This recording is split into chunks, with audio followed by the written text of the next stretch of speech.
Welcome to the first breakout session at Secure Delaware's annual conference here. My name is Bob Roush. I'm a business advisor with the Small Business Development Center here in Delaware. The topic you are about to hear is don't get caught in the phishing net. Issues come in all shapes and sizes. You have received fake emails, texts, voicemails, and phone calls, but how can you tell if they are scams? How do you know you haven't silently fallen victim to a scam? Let's take a look at popular phishing and how to stay safe in the murky waters of the internet. Our guest speaker this morning is Swalm. Connor graduated from the University of Delaware in 2018 and shortly thereafter founded Anchor Security Team. Anchor Security Team is a cybersecurity company that focuses on preventing social engineering by phishing employees before hackers have the opportunity. Connor has spent the last 2 years studying phishing in order to help companies of all sizes understand their unique vulnerabilities and how to fix them. Connor, it's all yours. Awesome. Thank you, Bob, for that introduction, and thank you all for being here. As he said, today we're talking about don't get caught in the phishing net. So especially with COVID-19 and all sorts of events occurring right now, phishing is becoming an issue, not only for companies, small businesses, but also individuals. So today we're going to talk about, what is phishing exactly, the many different ways that it can look, and then we'll get into a little bit of how you can protect yourself, prevent it, and know what to do if it ever happens to you. If you have questions, please write them down or put them in the chat. I think someone will be moderating that.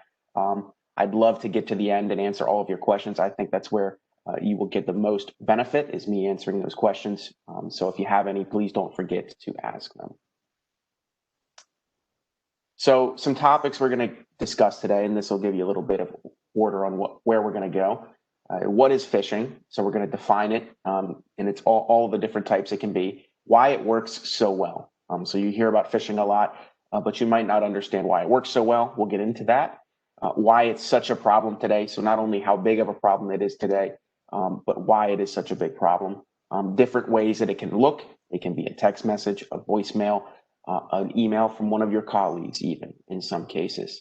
We'll get into what to do when blank. So if you think you've received a phishing email or maybe clicked on something you shouldn't have or answered a voicemail you shouldn't have, we'll get into that. And then we'll get into prevention, and then finally your questions. So what is phishing?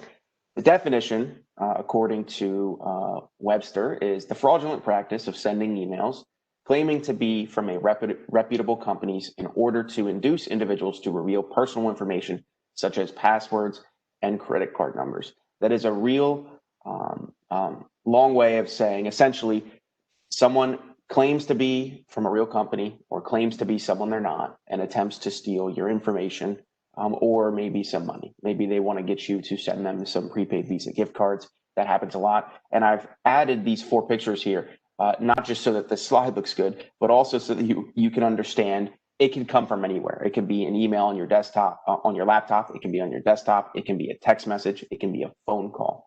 Phishing is not just relegated to sending and receiving emails. It is also in any way humans communicate. People are there, hackers are there attempting to phish individuals to get access to companies and attempting to steal information and steal money so that they can, at the end of the day, make money themselves in some way. So that's phishing.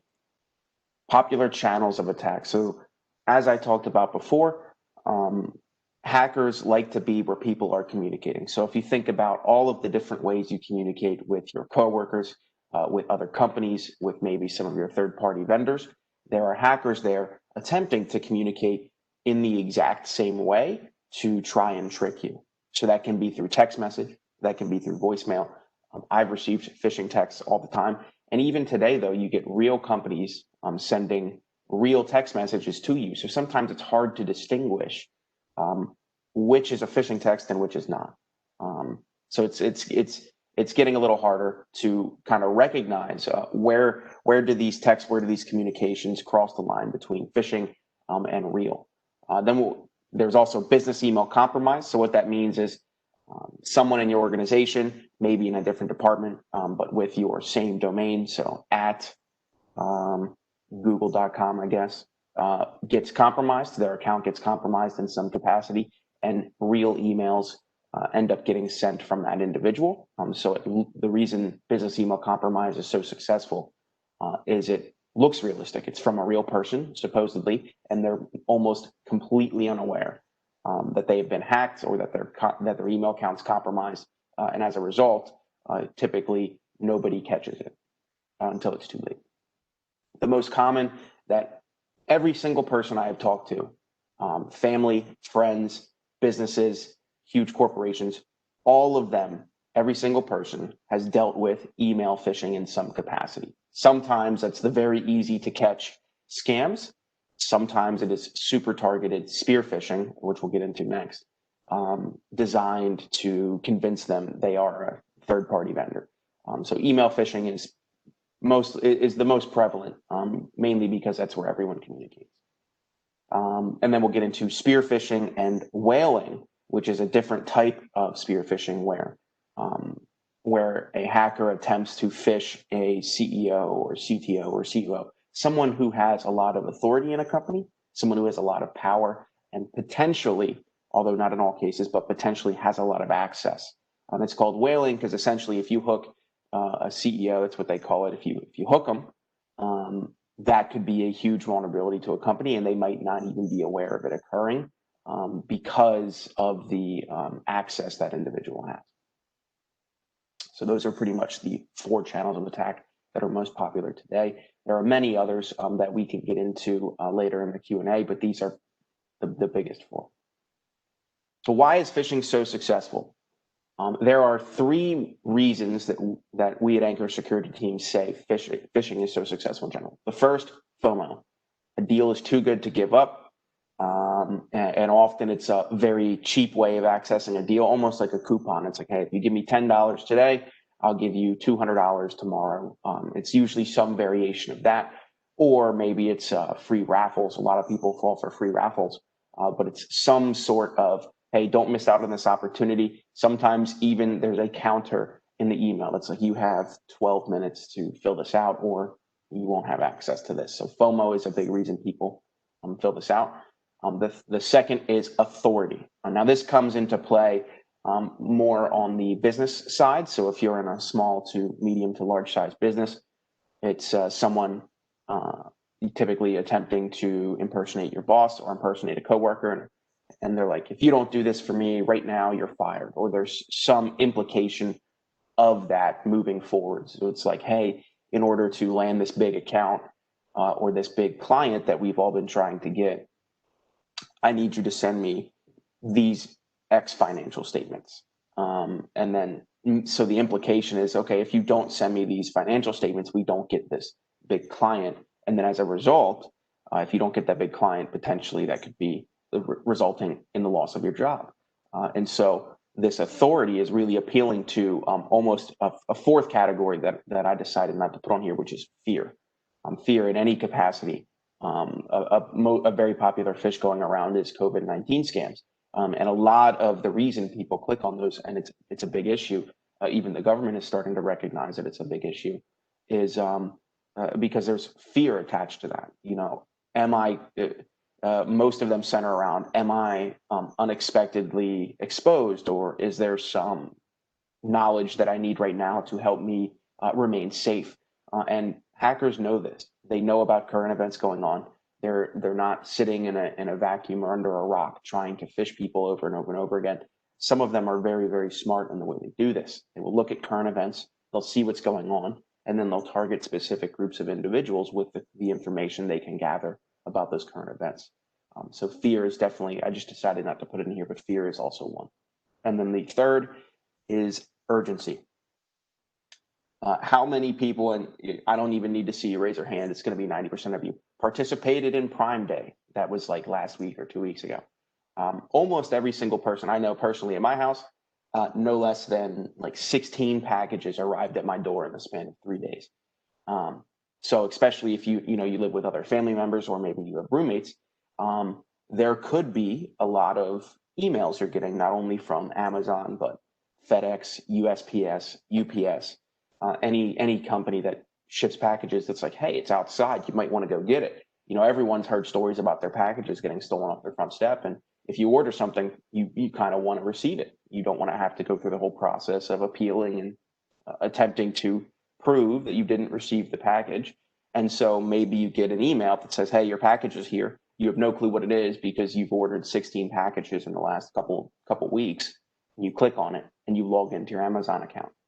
Unbeknownst to you, maybe that was a phishing link and it went to a fake Amazon page that looked like Amazon, and they've essentially at that point harvested your Amazon credentials and are able to order their own things. That is something that's like, that is an example of urgency where you need to deal with this right now. And also FOMO kind of ties into this a little bit. Your deal is good for an hour. You need to do this right now.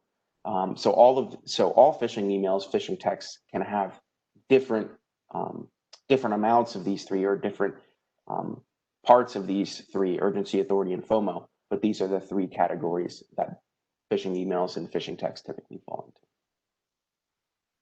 So how big of a problem is phishing? You've heard the words.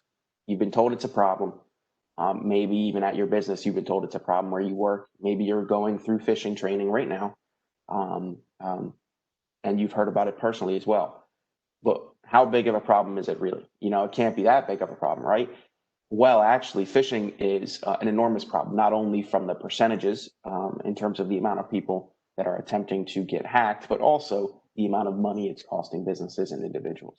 So here are some stats that there are also some links right down there at the bottom. If you download this, the slides that I'm going through right now from the website, you can go to these links and see all of the information. A lot of these are pretty in-depth reports that I don't go through here, but that I've been through and are super informative on letting you know how big a problem phishing is. So 88% of organizations faced a spear phishing attack in 2019.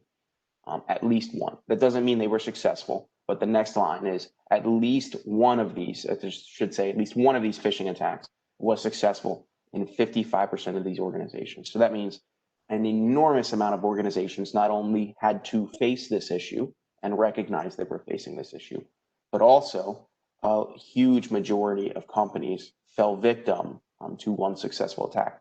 Now, that doesn't mean that they were completely hacked and all of their records got exposed and they lost millions of dollars.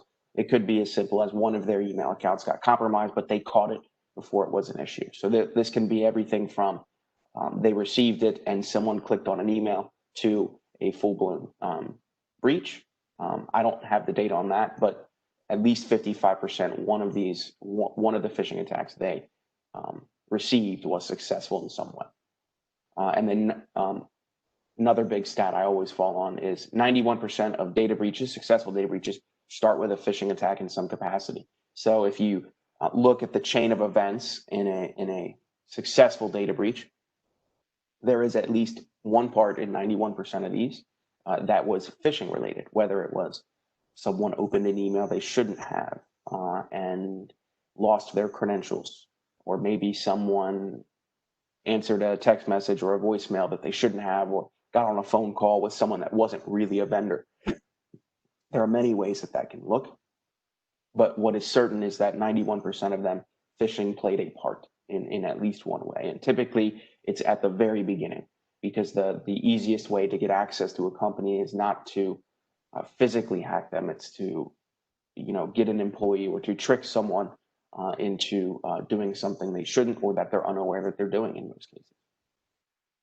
Phishing also accounted for $3.5 billion in losses to businesses, U.S. businesses in 2019. That was released by the FBI. That is a huge amount of money being lost just from phishing attacks. So that not only accounts for the cost of bringing in like remediation teams, but it also accounts for lost productivity, lost sales as a result of not being able to function without understanding if you've been hacked. So 3.5 billion in total losses, huge number, and it's only going up every year as a result of phishing increasing in prevalence. So this problem is not only something that needs to be solved now, or at least trained against now, but also it's going to continue to be a problem unless we solve it. And then hundreds of millions of private records, private data have been stolen in 2020. If you go to that last link, Identity Force, there is a list of data breaches that have occurred in just 2020. And all of those breaches represent, all of those breaches that are outlined there represent hundreds of millions of different private records that have been stolen or were capable of being stolen. They were hacked and someone had access to them. So it's a huge problem today. And like I said, so those, not necessarily all of those in that report were phishing related, but according to the stats, on average, 91% of them in some capacity were. And so phishing is responsible for an enormous amount of damage being caused. And I don't think we're doing everything we can to prevent it. But the best place to start is just in educating people. And so that's kind of what this whole presentation is about, is educating against this very large problem. So the first we're going to get into is SMS and voice phishing. I have received many phishing text messages, and I'm sure everyone at least once in their life, it's kind of become like a meme at this point, has received an IRS voicemail from a robot that says, hey, the IRS is calling you and you need to do X, Y, Z. And then, of course, now we know, okay, that's not a scam. The IRS isn't going to do that. But that is something people still fall for today in some capacity. And I've received it. I know a lot of other people have. So it's something that is still going on. So the first thing we recommend when you think you've received a voicemail phish or an SMS phish is don't give out your information. A lot of times, and I will use the pun here, a lot of times they're just fishing for more information. That's exactly kind of why phish was chosen, because it's like they don't know what they have. These hackers, they don't know how the response is going to be. They're fishing for a response that they want. Maybe they get your where you live. Maybe they get your mother's maiden name. They'll get some answers to potential security questions. They're just looking for more information. So if you receive an SMS or a voicemail phish, don't give out your information if you don't need to. If there's any amount of suspicion, don't give out your information.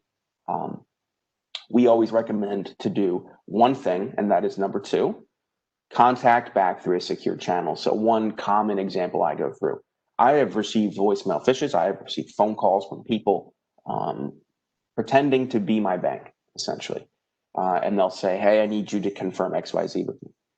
What I do and what we recommend is, instead of confirming with them on the phone, go to their website. So maybe it's like pncbank.org or something, and you contact them back through the secure channels that they recommend. So on their websites, or maybe in the account information you were given when you set up your account, there will be secure ways of contacting the correct individuals, the correct different parts of the bank that you need to talk with. And we always recommend, if at all you think it's a phish, don't confirm your information. Just tell them you'll call them back through a secure channel, and then you will handle the problem that is coming back that way. We haven't seen a case, and we don't think there will ever be a case of these companies saying, no, you can't contact us back through the secure channel that we recommend on our website. That is a huge red flag. Those channels are there to be secure, to give you peace of mind, to let you understand you are actually talking with a representative of that organization. And it should never be a policy where they will discourage you from contacting them through the publicly stated secure channels. So that's why we always recommend. And then if you get into a phone call where they say that, hey, no, don't get off the phone right now, or XYZ is going to happen. As much as that feels like you shouldn't, always hang up the phone in that case, call them back through the secure channel anyway. The problem can always be solved 5 minutes later through a secure channel than potentially through an insecure channel where someone has gotten your phone number and attempted to phish you. The third is be skeptical. As best as you can. Trust your gut. If someone's asking weird questions, like I said, your mother's maiden name, the name of your first pet, your third grade teacher's name, all things that might be used to reset the password on any of your accounts or gain access through security questions. Be skeptical. They shouldn't be asking you these questions anyway. You know, your password and your security questions are for you. They're not for the company that you're working with. They're for you to make sure that you can validate who you are. And so they shouldn't need access to them. Now, of course, in some companies, there's also a confirmation where they're not going to ask for your password, but maybe they'll ask for some information you should have, like the last 4 digits of your social, or maybe the last 4 digits of the bank account in question, where you'd have to go onto the website and confirm that. So we always recommend be skeptical, because sometimes there are valid requests, but also when you're skeptical in combination with contacting back through a secure channel, you shouldn't have an issue answering those questions in good conscience. And the fourth, and sometimes I know this is not always possible, don't answer unknown messages. Now, a lot of people have work phones. A lot of people are being contacted by vendors on their private phone. A lot of people are receiving a lot of messages from individuals, from contacts they don't know. So not all of them are going to be fake. But when you receive a voicemail, a voice phish or an SMS phish, it's almost exclusively from someone you don't know. So that's why we recommend, if possible, don't answer unknown voicemails, don't respond to unknown text messages, just because it's an unnecessary risk. So if that's not something you need to be doing in order to complete your job or do what you need to do, don't respond. But if you need to respond, always keep the first 3 in mind. Be skeptical, don't give out information, and contact them back if needed. So what do these look like? SMS phishing. That is a very rudimentary SMS phish there on the left, but it kind of exemplifies the type of things that are going to occur. It's often very little information. It's just enough of a text, just enough of a piece of information to get you to feel something. It appeals to the FOMO, or the authority, or the urgency. Well, appeal with urgency right there, and it's from an unknown sender. And so if you look at that, even that web address right there in the phishing text, id-apple.mobi, that's not Apple's domain. It would be something.apple.com, or I don't know exactly how many domains they have, but id-apple is not one of them, but it looks like one of them. And that's kind of what phishing is about, is just being believable enough that you're not going to ask the second question that you should. And that's kind of what they look like right there on the left. Now for vishing or voicemail phishing, they might already have some of your basic information, like maybe where you live. You can find almost anyone's home address right now online, so they might already have that. They also might have your last name, so they might ask you to confirm some type of login information after kind of getting that initial rapport with you, being like, "Hey, Mr. or Mrs. Smith, we noticed XYZ on one of your accounts. Can you confirm your login information?" One thing we say about that: there are 0 scenarios where you need to give out your password to the company you're working with. Like I said, your security questions and your passwords are for you and you only to get access to your accounts. If an individual is, let's say, calling from your bank and they ask you to confirm your login information, it means they don't have access to the things they already should by nature of being your bank. And you should hang up the phone and, like I said, call back through a secure channel and figure out, is this an actual problem, or do I need to report this to my bank, to my credit union, or whatever you end up using? But they shouldn't ever ask for your password. That is the largest red flag. And if someone asks for your password online and you haven't explicitly asked for, maybe, I don't know, even Windows or someone from Windows support to come in and do stuff on your computer, they shouldn't even need your password at that point. So we always say, don't ever confirm your password with someone. They don't need it. Call back through a secure channel and figure out if that was actually phishing. So now we're going to go through some common vulnerabilities to spot in some phishing emails. The first and potentially the most prevalent is domain impersonation or / typo squatting. So what is domain impersonation? What is typo squatting? Well, domain impersonation it can be essentially getting an exact domain or somehow impersonating the exact domain of a company. But typo squatting is about creating a domain that looks almost exactly like a valid domain. So if it was Amazon with a 0 instead of an O, that would be a typo squat. In the same way, you can see that down there, typo squat. CEO at big company with a 0. And then some examples of domain impersonation are bigcompany.insecuremail.com. This is an example of a subdomain impersonation. So the root domain, that's what we call it, is insecuremail.com. But they have a subdomain right here called big company. So if you receive an email from CEO@bigcompany.insecuremail.com, you might believe it might just be enough information that looks exactly like the real domain to kind of respond to that, to interface with that individual, and to feel safe doing so. But the root domain, which is the most important, is insecuremail.com, which is not the real company, big company that we're talking about. And then also be aware of root domain impersonations such as big company dash, and it can be anything, but typically it's something to make it believable, dash mailer, dash accounting, dash sales, whatever you have it. And that root domain, that big company dash, is not the domain of the valid company. So always be aware of the exact root domain that you are sending, that you are receiving these emails from, and that are sending you these emails. And then there's top domain impersonation as well, where they don't have the .com ending.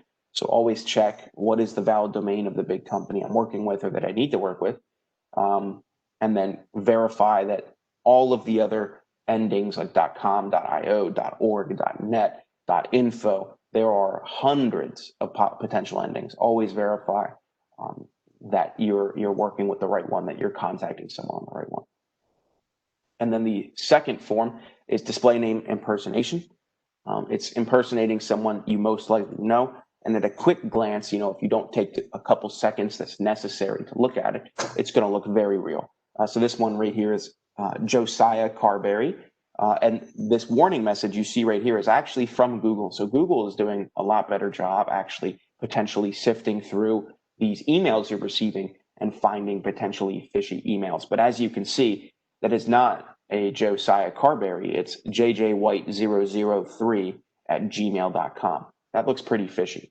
And so often, what these hackers will do is they'll know roughly who you're communicating, or maybe they'll know a couple people that they need to impersonate, and then they will create an email with the display name Josiah Carberry, but a random email, and then phish people with that as a result. So always be aware. Take some time and look at the actual email address that is sending you these phishes. Some more common vulnerabilities: malicious links and images. So I pulled this email offline.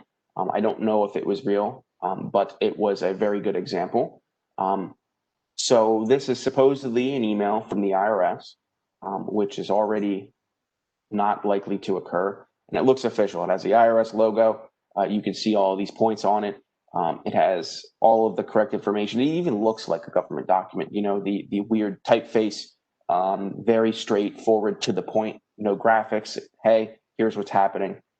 We need you to do X, Y, Z. And then this sounds good to be true. There's an error in your last payment, so you're going to receive an excess payment of $319.95. Doesn't happen a lot. You don't get a lot of money back from the IRS.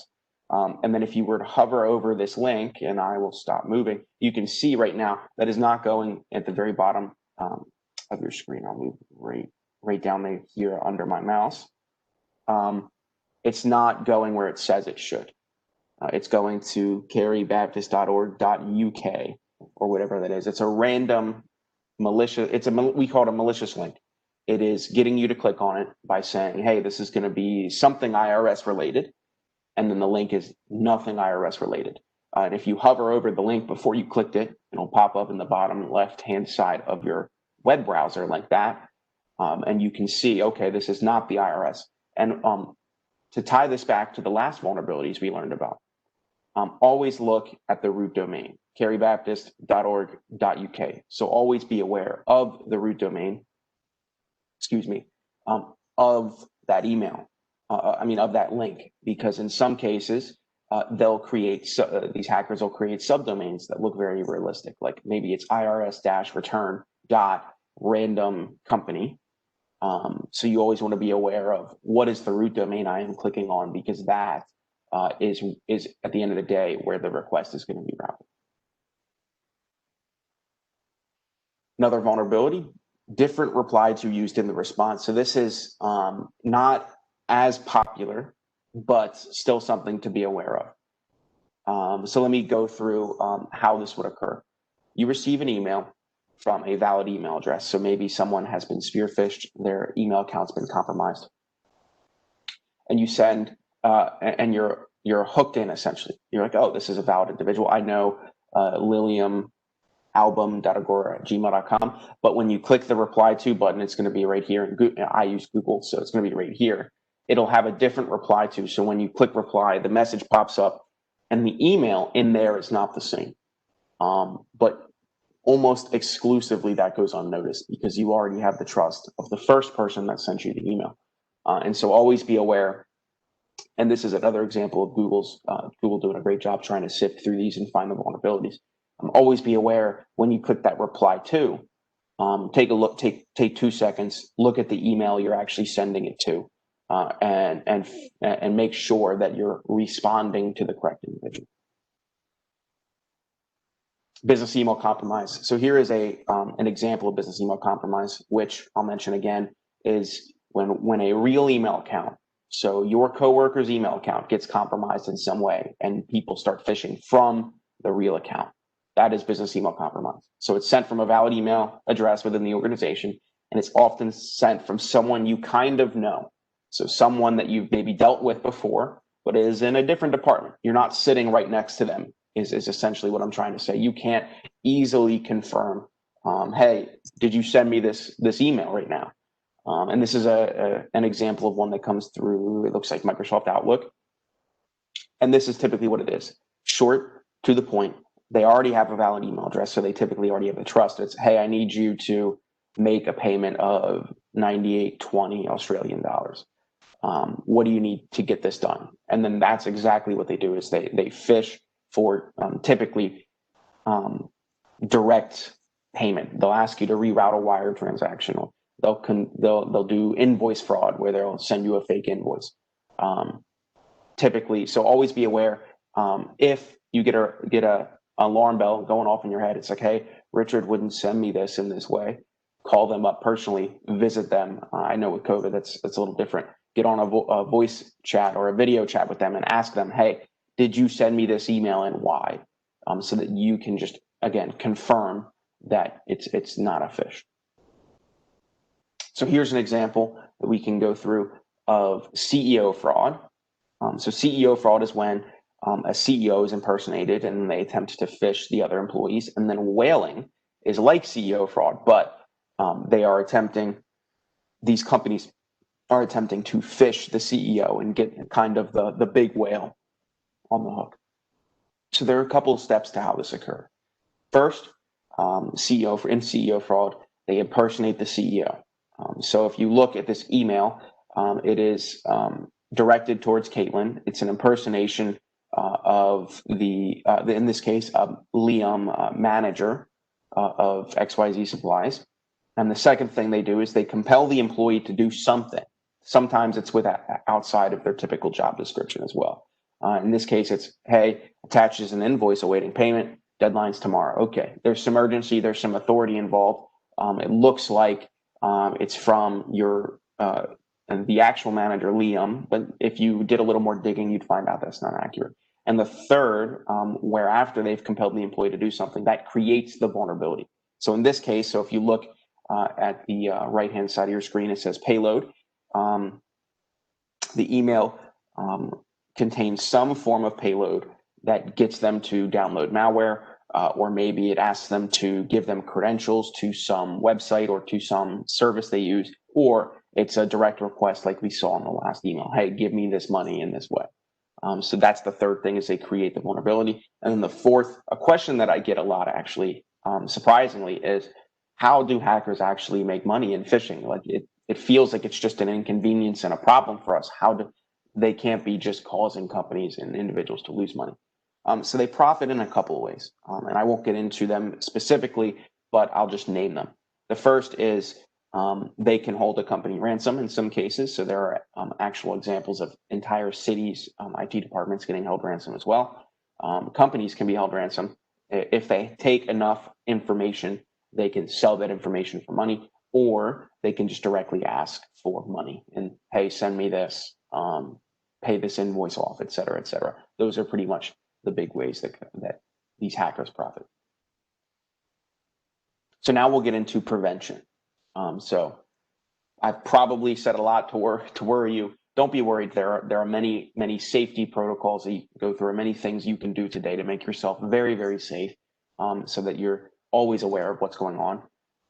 Almost exclusively, they center around multi-factor authentication. There are a couple of things we'll get into later, but I want to talk about multi-factor authentication. So what is multi-factor authentication?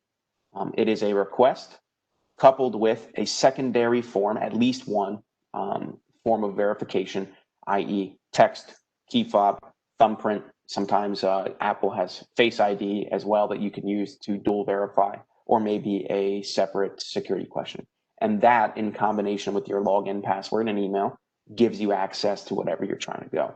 So the reason multi-factor authentication is super safe is, or at least more safe, is even if your account's compromised, the intention is they don't have access, hackers don't have access to that secondary form of verification. You know, they haven't cut off your finger and they can't use that to get into your phone. They don't have access to your cell phone, so they can't answer the text message and plug in the code, or the key fob that you keep in your sock drawer. They don't have that either. So there's, even if they compromised your account, you'd get a notice, hey, someone attempted to log in, change your password. All of a sudden, they haven't been able to get access and you're safe. So we'll go through some types of multi-factor authentication, and you can decide which one you'll end up using if you'd like to use it. The first is fingerprint, most commonly used on your cell phone, where you can't lose access. So if I was banking on my cell phone, not only did I have to log in to my banking app, but also I typically had to confirm with Face ID or my fingerprint. So I have dual verified that I am Connor Swalm. I am the individual who should have access to this bank account. And as a result, it is multi-factor authenticated. A lot of banks also give out key fobs for certain online activities. These are unhackable in the sense that you can't hack a key fob because it's not connected to the internet. It's just a piece of hardware. You click a button, it generates 6 digits, and you're done. You can lose access to, it can be very hard to regain access, though, if you lose your key fob. So if you don't put it in a safe place, and if you're not aware of where it is at all times, or at least know how to get it, it can be difficult if you lose your key fob to undo that.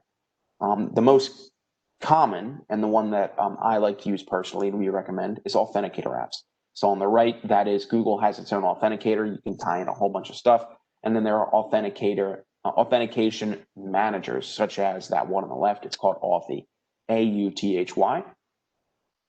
It's very convenient. It's on your phone. There are backups that are on your phone where you'll try to log into an account and it'll say, hey, confirm with the authenticator app. Then that's kind of a way to do 3-factor authentication, because not only did I log in with my email, I signed into my phone with my fingerprint or Face ID, and then generated the code by logging into my authenticator, and then verified that I am who I am. So authenticator apps are just it's another layer of safety that you can use. And then the fourth that a lot of companies use with a lot of their consumers is SMS and phone calls, because it's quick. It is quick. It's not as quick as authenticator apps, but it's also very convenient. You get a little text that says, hey, here's your 6-digit code from Google, go plug that in. So it's very convenient. So now we'll get into kind of what you should do if you think you've been a victim of a phishing scam, or if you think you may have clicked on something, downloaded something that you shouldn't have. The first, report it. So if you go to that website, phishing.org/how to report phishing, I actually have it pulled up over here on the left.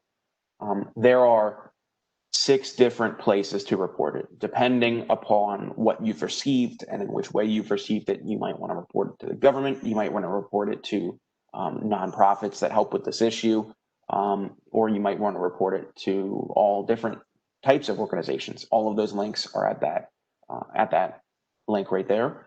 So the first thing is report it. The second, delete it, or at least get it out of your inbox. So maybe don't delete it permanently, but get it out of your inbox so there's no chance you re-interact with it.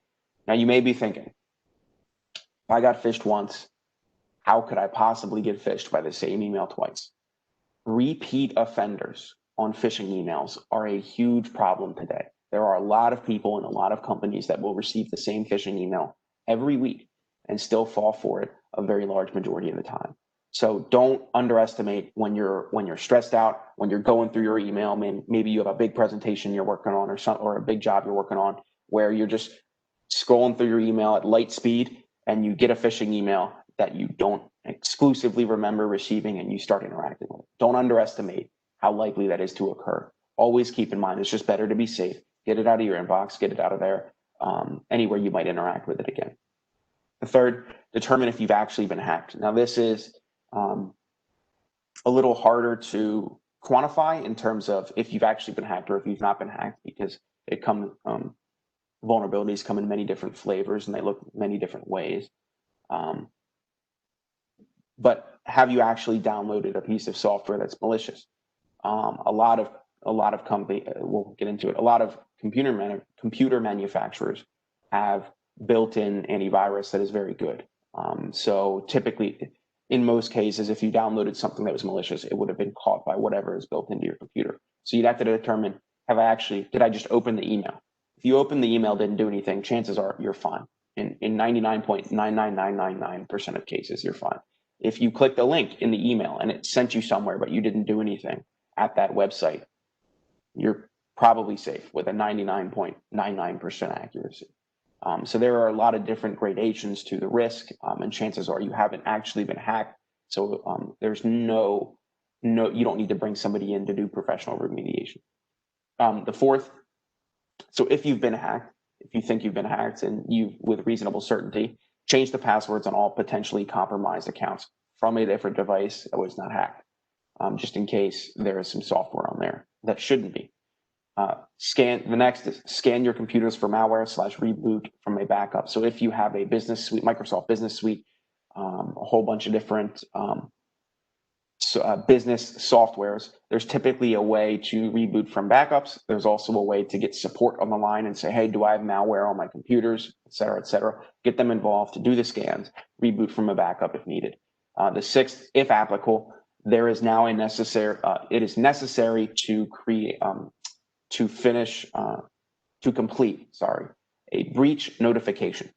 So depending upon the likelihood that you've been breached or the recommendations of the professionals you brought in to help you with a potential breach, you might need to notify the government, not only the federal, but also the state government of Delaware. I have attached a link to that breach notification form where you can fill it out there. I'm not sure in all cases when you'd have to do that, but I think the website at that web address lays all of those out for you if you're not needed.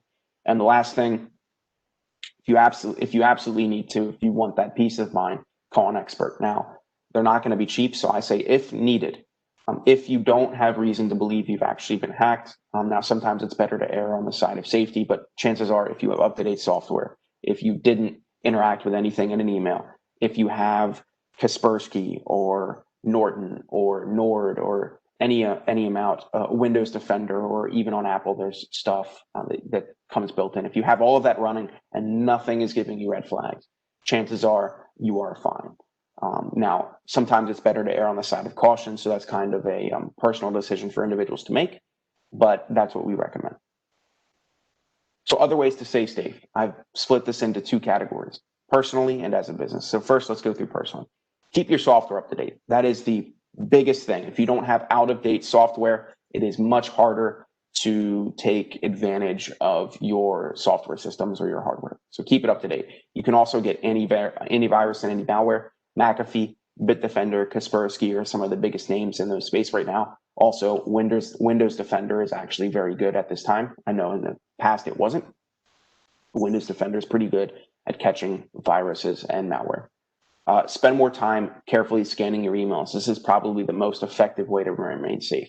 Spend the additional 3 or 4 seconds needed to hover over that link, to open up the email description and see who actually is sending you that email. And so spend that time. Don't just mindlessly scroll through your emails. That's exactly what hackers intend for you to do, and that's when you get essentially taken advantage.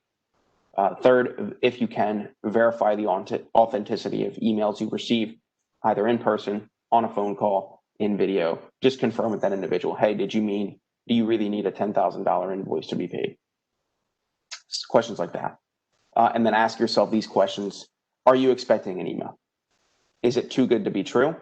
And would this person really ask this of me or say these things? So those go back to the three types of vulnerabilities or the appeals in emails: the FOMO, the urgency, and the authority. So always ask yourself those questions. Now, as a business, you need to keep your software up to date. That's the first thing. A lot of companies still use XP or Windows 7. Those are pretty vulnerable softwares. We would highly recommend upgrading. Two, simulate phishing attacks regularly for your employees. They will face phishing attacks.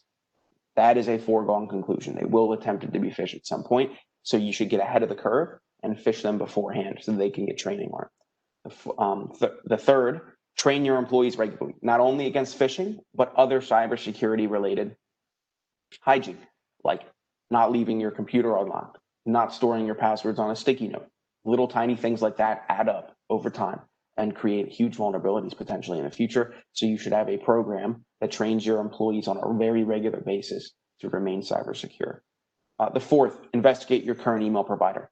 A lot of email providers, such as Gmail, such as Office, offer existing tools that can help with phishing emails. They can either block entire domains instantaneously, or you can turn on some type of anti-phishing screen that they have already. So if you don't want a cybersecurity professional, or you're not using like a managed service provider for your cybersecurity, sometimes your email provider can have some tools that aren't going to remove the problem completely, but are a good start on keeping you safe. The fifth, purchase a secure email gateway. That is a fancy way of saying that there is software that monitors your email traffic for phishing, for spam, for malware, for fraud, for other scams going on. And it does everything from just scans the domain to there's some machine learning or some artificial intelligence on the back end that flags emails for being fishy. So if you have the additional funds and you'd like that additional level of security, purchase a secure email gateway that you could use to essentially scan your email inbox. And the sixth, train your employees even more. So I've already said train your employees and simulate phishing attacks. Keep training your employees. Just because the training is working does not mean you should stop the training. So the training is preventing the breaches, not the other way around. So if you stop training because you haven't seen a breach, that's when people get into all sorts of trouble. So continue to train your employees. Work with a cybersecurity professional or a company that can offer you some form of training that you prescribe, and keep that training regular. And that is the entire presentation. So thank you for being here. That is my email address right down there, connor@anchorsecurityteam.com. If you have any questions, I love answering questions. I love talking about phishing and how we can prevent it in not only businesses, but individuals. And I'd love to help you. So if you have any questions about it, just about this presentation or about anything phishing related, please send me an email. I would love to talk with you essentially. And that is everything. I think now we're going to open it up for questions. Sandra, do you have anything? Any comments? Yes, there was one question so far. Does scam software help on phones? Someone is saying they have downloaded an app to screen scams, to screen scam calls. Do you mean to prevent scam calls or to? I think it's in general, yeah. Yes, scam calls. Is Josh here? Have you promoted him to a?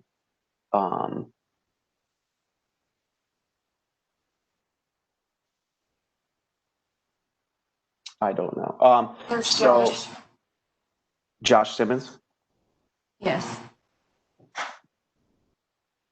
Hello? We can hear you. Oh, cool. Was the question whether or not scanning software works, or can you read it to me one more time? Scam software, not scanning. Scam. Can you read the whole question to me one more time?